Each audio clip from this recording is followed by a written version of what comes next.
దయచేసి ఆ పెద్దాయనకు మాత్రం ఎమ్మెల్సీ ఇవ్వొద్దని పార్టీలోని ప్రధాన నాయకులను కలుస్తున్నారంట సదరు వైసీపీ ఎమ్మెల్యే. దాంతో పెద్దయిన అండతో గెలిచి ఫస్ట్ టైం ఎమ్మెల్యే అయిన ఆయనకు పదవి రాకుండా అడ్డుకుంటారా అని ఆయన కేడర్ ఆగ్రహం వ్యక్తం చేస్తుందట. తమ విన్నపాలు పట్టించుకోకుండా సదరు పెద్దయనకు పదవి వస్తే నియోజకవర్గంలో తమ పరిస్థితి ఏంటని ఎమ్మెల్యే వర్గీయులు మల్లగుల్లాలు పడుతున్నారట. అయితే సామాజిక వర్గం లెక్కలతో పాటు పార్టీ విధేయుడన్న కారణంగా పెద్దాయనకు ఎమ్మెల్సీ దక్కడం ఖాయమంటున్నారు రాజకీయ విశ్లేషకులు. అసలు ఆ సెగ్మెంట్ ఏదో, ఆ లెక్కలేంటో లెట్స్ వాచ్.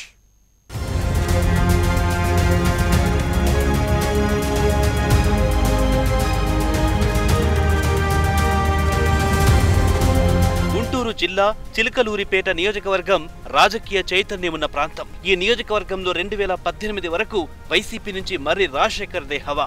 ఇన్ఛార్జిగా అన్ని కార్యకలాపాలు ఆయన కనుసన్నల్లోనే జరిగేవి. అయితే 2019 ఎన్నికల్లో చిలకలూరిపేట నియోజకవర్గం ఇన్ఛార్జిగా ఉన్న ఆయన్ని పక్కన పెట్టి అనేక ఒత్తిడుల కారణంగా బీసీ మహిళ అయిన విడుదల రజనికి ఈ సీటు ఇవ్వాల్సి వచ్చింది.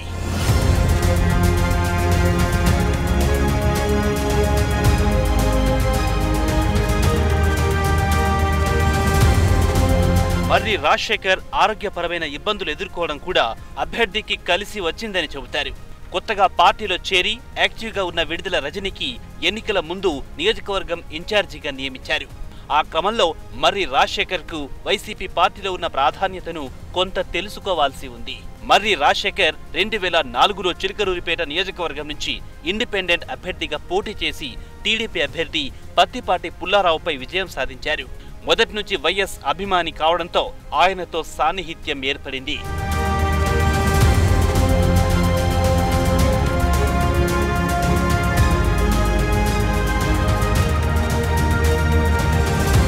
రెండు 2014 ఎన్నికలలో కాంగ్రెస్ అభ్యర్థిగా పోటీ చేసి టీడీపీ అభ్యర్థి పత్తిపాటి పుల్లారావు చేతిలో ఓటమి చవిచూశారు. వైఎస్ మరణం, ఆ తర్వాత వైసీపీ స్థాపన అన్నీ జరిగిపోయాయి. అప్పటి నుంచి వైసీపీ గుంటూరు జిల్లా అధ్యక్షుడిగా మర్రి తన పాత్ర సమర్థవంతంగా నిర్వహించారు. 2019 ఎన్నికలకు ఒక సంవత్సరం ముందు విడుదల రజని పార్టీలో చేరారు. రజని రాజకీయాల్లో చురుకుగా ఉండడం గమనించిన అప్పటి చిలకలూరిపేట శాసనసభ్యుడు, మంత్రి పత్తిపాటి పుల్లారావు చంద్రబాబు వద్దకు తీసుకెళ్లి టీడీపీ పార్టీలో జాయిన్ చేశారు.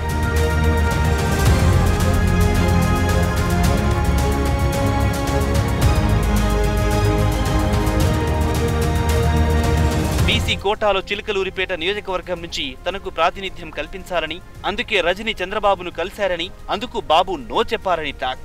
ఎలక్షన్కు 7 నెలల ముందు చిలకలూరిపేట కేంద్రంగా విఆర్ ఫౌండేషన్ ఏర్పాటు చేసి రజని పలు సామాజిక కార్యక్రమాలు చేపట్టారు.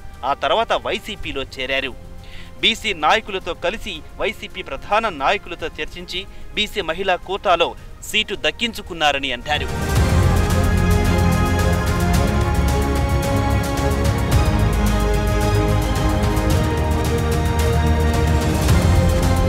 ఆ సమయంలో మర్రి రాజశేఖర్ అనారోగ్యంతో ఉండడంతో రజనికి కలిసి వచ్చిందంటారు.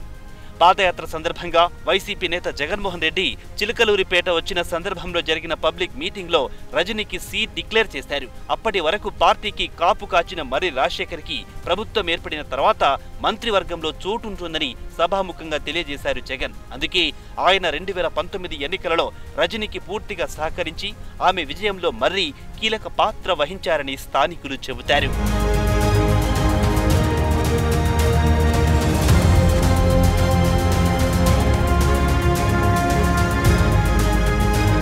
మంత్రిగా కొనసాగాలంటే ఎమ్మెల్యే లేదా ఎమ్మెల్సీగా ఎంపిక కావాలి. మర్రి రాజశేఖర్కి ఎమ్మెల్సీగా స్థానం కల్పించి మంత్రివర్గంలో తీసుకుంటారని జగన్ ఇచ్చిన ఆ మాట నిలబెట్టుకుంటారని ప్రచారం జరుగుతూనే వస్తోంది. స్థానిక సంస్థల ఎమ్మెల్సీలకు ఏపీ ప్రభుత్వం నోటిఫికేషన్ ఇవ్వడంతో మర్రి రాజశేఖర్ విషయం తాజా అంశం తెరమీదికొచ్చింది. అయితే మర్రికి ఎమ్మెల్సీ ఇవ్వొద్దని శతవిధాల ఎమ్మెల్యే రజని ప్రయత్నిస్తున్నారంట. రాజశేఖర్కు ఎమ్మెల్సీ ఇస్తే నియోజకవర్గంలో వైసీపీ 2 గ్రూపులుగా ఏర్పడి పార్టీకి నష్టం తెస్తుందని పార్టీ పెద్దల ముందు తన వాదన వినిపిస్తున్నారంట.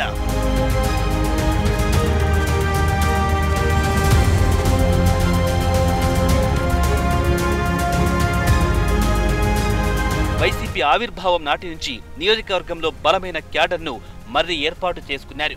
ఎన్నికల సమయంలో ఆయన తన క్యాడర్కు స్పష్టమైన ఆదేశాలు ఇవ్వడంతో అందరూ పార్టీ కోసం పనిచేయడం వల్లనే రజని గెలిచారని మర్రి వర్గం చెబుతున్నారు.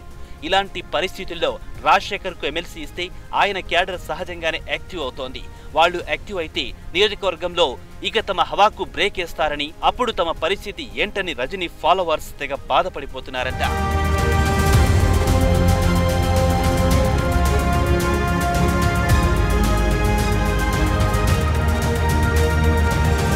ఆ ఉద్దేశంతోనే పార్టీలో ఉన్న టాప్ పొజిషన్ నాయకులను కలిసి మరి రాజశేఖర్కు ఎమ్మెల్సీ పదవి రాకుండా తీవ్రంగా రజనీ ప్రయత్నిస్తున్నారని పార్టీ సర్కిల్లో వినిపిస్తోంది.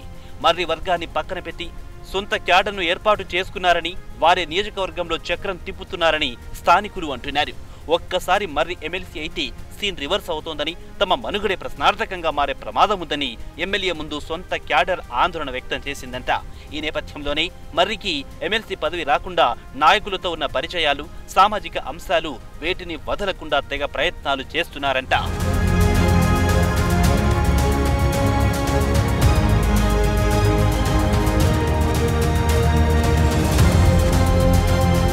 రెండు 2024లో జరగబోయే ఎన్నికలు టీడీపీ పార్టీకి అత్యంత కీలకం. ఈ ఎన్నికల్లో గెలిపే లక్ష్యంగా టీడీపీ సర్వశక్తులొడ్డుతోంది. ఆ పార్టీ తరపున మాజీ మంత్రి పత్తిపాటి పుల్లారావు 3 సార్లు టీడీపీ పార్టీ తరపున పోటీ చేసి విజయం సాధించారు. నియోజకవర్గంలో 2,15,000 ఓటర్లున్న కమ్మ సామాజిక వర్గం ఓటర్లు 40,000 మంది. వైసీపీ ప్రభుత్వంలో కమ్మ కులస్తులకు ప్రాధాన్యత లేదని ఆ కులస్తులే బహిరంగంగా వ్యాఖ్యలు చేస్తున్నారు.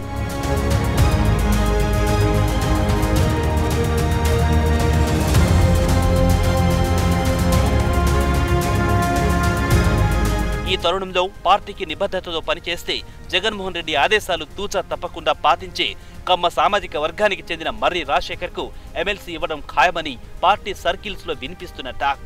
వచ్చే ఎన్నికలలో పత్తిపాటి పుల్లారావు లాంటి బలమైన ప్రత్యర్థిని ఎదుర్కోవాలంటే ప్రస్తుతమున్న ఎమ్మెల్యే రజనీ శక్తి యుక్తులు సరిపోవని, అదనంగా మర్రి అతని క్యాడర్ అవసరం తప్పకుండా ఉంటుందని పార్టీ భావిస్తున్నట్లు సమాచారం. మర్రి రాజశేఖర్ విషయంలో వైసీపీ అధినేత నిర్ణయం ఎలా ఉంటుందో.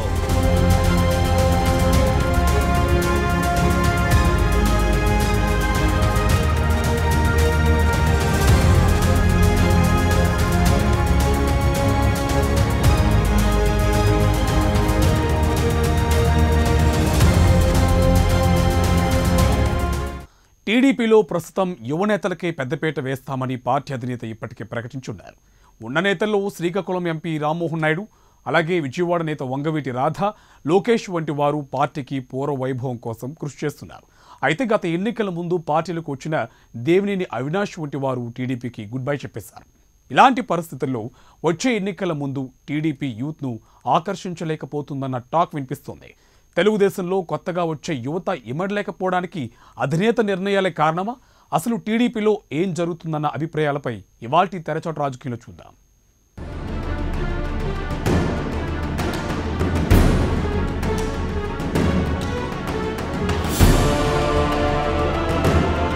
రెండు 2019 నుంచి ఏపీలో జరిగిన ప్రతి ఎన్నికల్లో కూడా టీడీపీకి, ఇటు వైసీపీకి జనసేన చుక్కలు చూపిస్తున్నారు. బతికుంటే బలుసాకు తినొచ్చన్న చందంగా మొన్న జరిగిన బద్వేల్ ఎన్నికల్లో గ్రౌండ్లోకి కూడా దిగలేదు. ప్రస్తుతం పార్టీలో యూత్ కీలకంగా ఉన్నారు. టీడీపీ సీనియర్ నేత చేసే దిశానిర్దేశం యూత్కి నచ్చడం లేదని పలువురు చర్చించుకుంటున్నారు.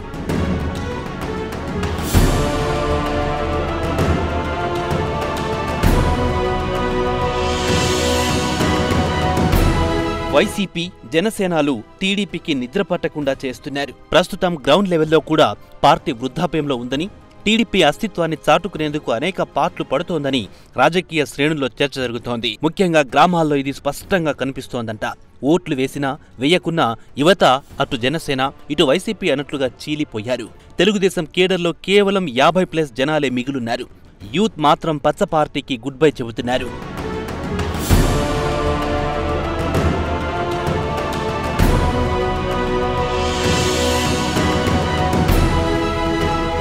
గతంలో నాయకులు పార్టీ మారినా కార్యకర్తలు మాత్రం పార్టీని అంటిపెట్టుకుని ఉండేవారు. అయితే టీడీపీలో పార్టీ స్థాపన నుంచి ఉన్నవారు మాత్రమే నాయకులుగా కొనసాగుతున్నారు. వారు ఎలాంటి నిర్ణయాలు తీసుకోవాలన్నా తానా అంటే తందానా అనేవారు. ప్రస్తుతం యూత్ అలా కోరస్ ఇవ్వలేకపోతున్నారు. అయితే రోజు రోజుకు ప్రజల్లో వచ్చే మార్పును గుర్తించడం లేదు. ఇంత జరిగిన టీడీపీలో యూత్కు ప్రాధాన్యత ఇవ్వడం లేదని పార్టీలో కొంతమంది గుసగుసలాడుకుంటున్నారు.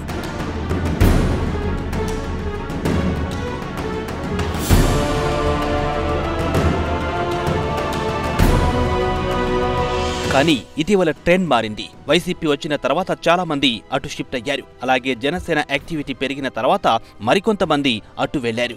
దీంతో నాయకుల మాదిరిగానే వృద్ధులే తెలుగుదేశం పార్టీ కేడర్లో మిగిలి ఉన్నారు. చాలా చోట్ల పార్టీ సీనియర్ నేతల తమ్ముళ్లు, కొడుకులు, వారసులను తెరపైకి తెచ్చారు. అలాంటి చోట్ల మాత్రం కొద్దిగా యువత కనిపిస్తోంది. మిగిలిన చోట్ల మాత్రం యువత అన్నది తెలుగుదేశం పార్టీలో కరువయ్యింది.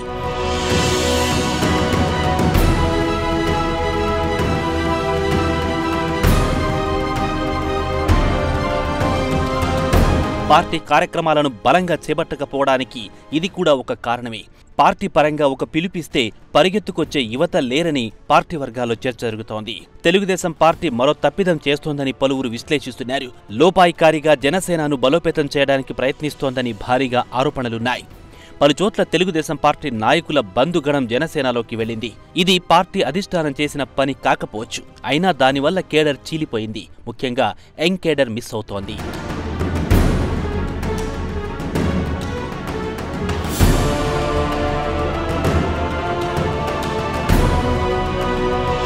భవిష్యత్తులో పార్టీ టికెట్లిచ్చే తీరు మీద దృష్టి పెడితే తప్ప ఈ వృద్ధాప్య సమస్య తీరదు.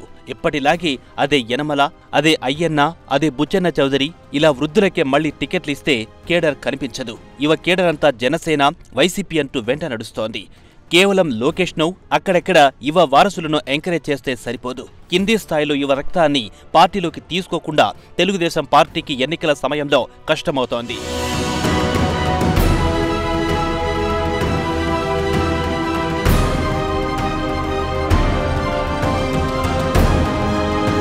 ఎన్నికలకు ఇంకా మరో 2 ఏళ్లు దూరంలో ఉన్నాయి. అప్పటికి ఈ వృద్ధాప్య సమస్య ఇంకా ఎక్కువతోంది. కానీ తగ్గదని కొంతమంది అభిప్రాయం వ్యక్తం చేస్తున్నారు.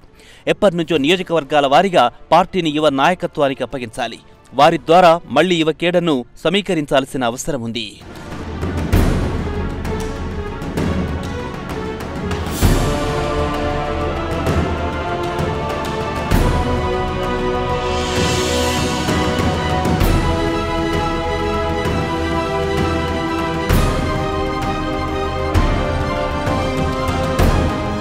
ఉమ్మడి ఆదిలాబాద్ జిల్లా కాంగ్రెస్లో పట్టు కోసం మాజీ ఎమ్మెల్సీ ప్రేమ్ సాగర్ రావు పట్టుదలతో ఉన్నారు. ఆ క్రమంలో ఆయన తీసుకున్న నిర్ణయంపై ఉత్కంఠ నెలకొంది. ప్రేమసాగర్ తాజాగా చేసిన ప్రకటన రాజకీయ వర్గాల్లో సంచలనంగా మారింది. మరీ ముఖ్యంగా కాంగ్రెస్ పార్టీలో కలకలం సృష్టిస్తోంది. పార్టీని నమ్ముకున్న వారికి అన్యాయం జరుగుతుందని, వేరే పార్టీ నుంచి వచ్చిన వారికి పెద్దపీట వేస్తున్నారని ఆయన ఆగ్రహం వ్యక్తం చేస్తున్నారు. తనను సైతం పట్టించుకోవడం లేదని ప్రేమ్ సాగర్ కినుకు వహిస్తున్నట్లు కనిపిస్తున్నారు. అధిష్టానానికి 3 రోజులు గడువిస్తున్నామని, తమ సమస్యలు పట్టించుకోకపోతే కొత్త పార్టీ పెడతామని ఆయన ప్రకటించారు. ఆ డెడ్లైన్ ముగుస్తుండడంతో ఏం జరుగుతుందో అనేది చర్చనీయాంశంగా మారింది. అసలు ప్రేమ్ సాగర్ ఆగ్రహానికి కారణాలేంటి?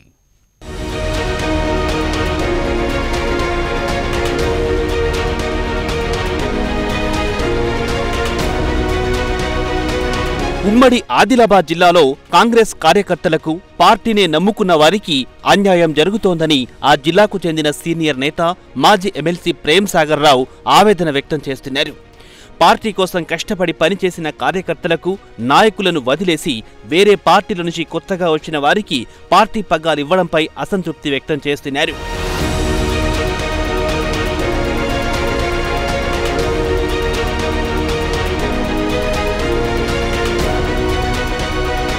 కాంగ్రెస్ పార్టీ ప్రతిష్టాత్మకంగా తీసుకున్న ఇంద్రవెల్లి సభకు కష్టపడ్డ కార్యకర్తలు, నాయకులను విస్మరించడం దారుణమని ఫైర్ అవుతున్నారు.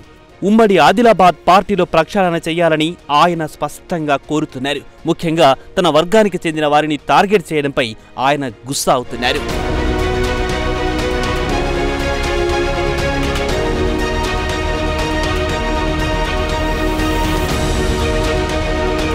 వాస్తవానికి ప్రేమ్ సాగర్ రావు ఆగ్రహానికి వేరే కారణముందని పలువురు చెబుతున్నారు. ఉమ్మడి ఆదిలాబాద్ జిల్లాలో పార్టీలో పట్టు కోసం ప్రేమ్ సాగర్ రావు వ్యూహరచన చేశారంట. అయితే ప్రస్తుతం ఆయన అనుకున్న విధంగా సాగడం లేదు. ముఖ్యంగా నిర్మల్, ఆదిలాబాద్ జిల్లాల్లో ఆయనకు పార్టీలోనే మహేశ్వరరెడ్డి రూపంలో వర్గ శత్రువులున్నారు.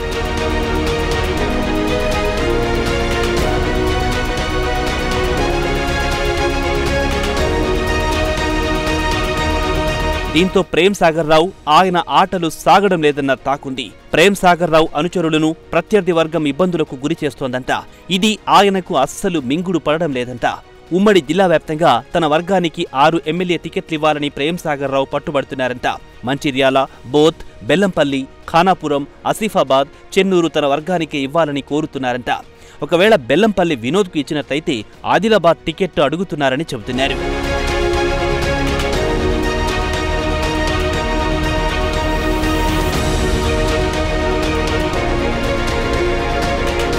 మొగుడు కొట్టినందుకు కాదు కానీ తోటి కోడలు నవ్వినందుకు అనే సామెత ఇక్కడ అక్షరాల సరిపోతుందంటున్నాయి కాంగ్రెస్ వర్గాలు. ఆయనకు అనుకున్న పదవులపై హామీ రాకపోగా ఆయనకు వ్యతిరేక వర్గానికి చెందిన గద్దం వినోద్కు క్రమశిక్షణా సంఘం సభ్యుడిగా పదవి ఇచ్చారు. ఇక నిర్మల్, ఆదిలాబాద్లో ప్రేమ్ సాగర్ రావు వర్గాన్ని పట్టించుకోవడం లేదనే టాక్ వినిపిస్తోంది.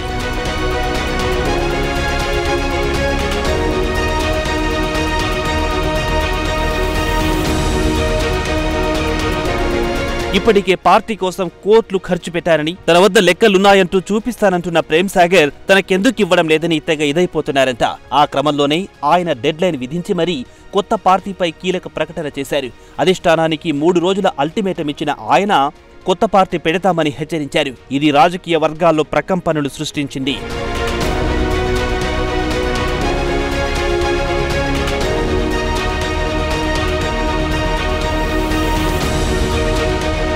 ప్రేమ్ సాగర్ రావు నిజంగానే కాంగ్రెస్ పార్టీని వీడి బయటికి వెళ్తారా, ఊరికే పార్టీ పెద్దలను భయపెట్టడానికి ఇలాంటి ప్రకటన చేశారా అనే విషయంపై చర్చ సాగుతోంది. గతంలో కూడా ఆయన ఇలాంటి హెచ్చరికలు చేసిన విషయాన్ని వారు గుర్తు చేస్తున్నారు. ఇప్పటికిప్పుడు ఆయన సొంతంగా పార్టీ పెట్టే ఆలోచన ఏదీ లేదని చెబుతున్నారు.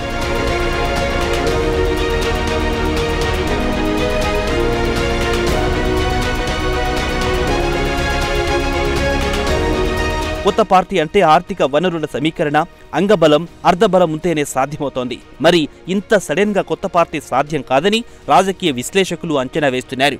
అంటే ఖచ్చితంగా ఆయన కేవలం బెదిరించడానికి ఇదంతా చేశారని స్పష్టమవుతోంది.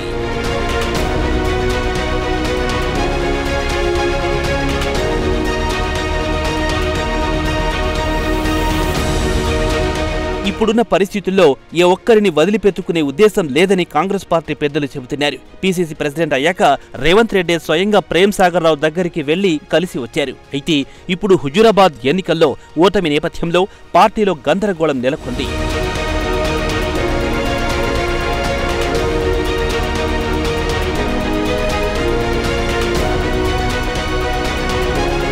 ఈ సమయంలో ఎవరైనా బయటికి వెళ్తే చాలా ఇబ్బందికర పరిస్థితులు ఎదురవుతాయనే ఉద్దేశంతోనే పార్టీ పెద్దలు ఆలోచిస్తారనే ఉద్దేశంతోనే ప్రేమ్ సాగర్ బెదిరింపుల పర్వానికి తెరలేపినట్లుగా చెబుతున్నారు.